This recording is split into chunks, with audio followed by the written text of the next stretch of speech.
General Torre, PNP chief na. Why do you climb like you're running out of time? Climb the line like you're running out of time. Why do you climb like you're running out of time? Keep on climbing in the meantime, non-stop. Itinalaga si General Nicolas Torre III as the newly appointed PNP chief nitong June 2, 2025 matapos ang masalimuot na balasahan sa gabinete at appointees ng presidente sa kanyang command sa paghahain ng courtesy resignations. The honorable members of the cabinet. Teka, may laman pa ba yung kabinete ko? Who am I addressing now?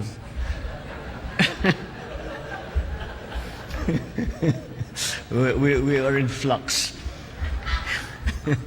Now, previously, before being appointed as the PNP chief, siya ay naging police chief ng QCPD noong 2022.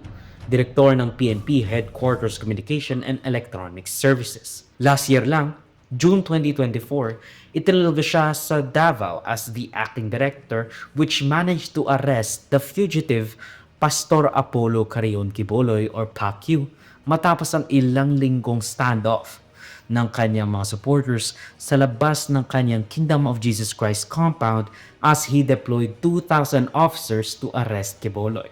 Mind you, relatively or actually bloodless ang naging paglusob o pag-raid ng PNP sa compound ni Quiboloy.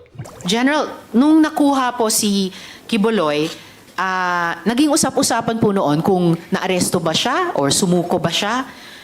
Pwede nyo bang liwanagan ito para sa amin? At the outset, ma'am, thank you very much for giving us the opportunity to present our side on this August body. This is the second time that we appear in the Senate, and in the first time, it resulted in our ability to show to the public what is happening during the 16-day operation inside the KOGC compound.